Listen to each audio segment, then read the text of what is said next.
تربیت کا بازار ہے صاحب. یہاں ضمیر بکتے ہیں, یہاں اصول بکتے ہیں. جو نہ بکے یہاں ضرور بکتے ہیں. یہاں سودا ایمان ہوتا ہے, سرعام ہوتا ہے, سر بازار ہوتا ہے. جناب ڈپٹی اسپیکر صاحب, ہم اس وقت جس ایوان میں موجود ہیں اس کا کام ہی آئین سازی ہے. وی کال لیجسلیٹرز. ہم آئین ساز, قانون ساز یہاں پہ بیٹھے ہیں.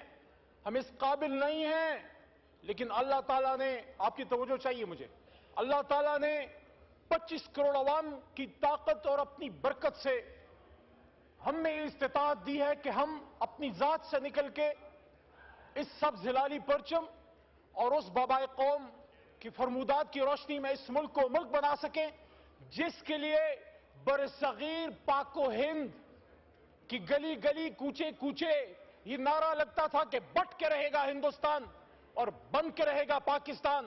اور پاکستان کا مطلب کیا؟ لا الہ الا اللہ. تو لا الہ الا اللہ کا کیا مطلب ہے؟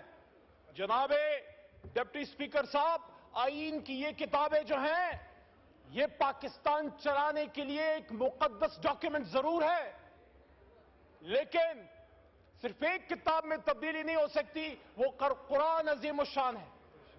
اس کے علاوہ ہم نے کبھی بھی یہ نہیں کہا کہ آئین میں تبدیلی نہیں ہو سکتی, قانون سازی نہیں ہو سکتی, because constitution is a living document. آئین میں تبدیلیاں ہوتی رہیں گی, اس کے ہم خوبصورت سے خوبصورت اور مؤثر سے مؤثر تر بناتے رہیں گے. لیکن جناب ڈپٹی اسپیکر صاحب, آئین کی یہ کتابیں ہماری کسی بہن کے سر کے دوپٹے سے زیادہ قیمتی نہیں ہے. میں اپریشیٹ کرتا ہوں ملتان سے ہمارے ایک بھائی ایم این اے صاحب, گیلانی صاحب کے برخوردار موسیٰ بھائی تھے شاید کل, انہوں نے سپورٹ کی وہ بات کہ اگر, اور میں آج اس ایوان کے سامنے یہ بات رکھتا ہوں کہ اگر خواتین کو اٹھا کے, خواتین کو اغوا کر کے, بچوں کے سینوں سے پلاسوں کے ذریعے گوشت نوچ کے اور ان کی آوازیں ان کی ماں کو سنا کے آپ نے قانون سازی کرنی ہے, شرم کا مقام ہوگا. جناب ڈپٹی اسپیکر صاحب, میں نہیں چاہتا تھا میں نام لوں, لیکن تاریخ کی درستگی کے لیے ضروری ہے. گھر کے سامنے سابق وزیر خارجہ جناب شاہ محمود قریشی صاحب کی بہو, ہماری بہن, میرے چھوٹے بھائی زین قریشی کی گھریلو خاتون وائف کو جب نقاب پوشوں نے اغوا کیا, میرے بھائیوں, میرے دوستوں, آپ اگر اس بات پہ سٹینڈ لے لیتے جب اس ایوان میں آپ کے اور میرے 10 بھائیوں کو اٹھا کے لے گئے رات کو, آج تک 9 ستمبر کی رات تھی وہ, آج ہم 18 اکتوبر کو رو رہے ہیں.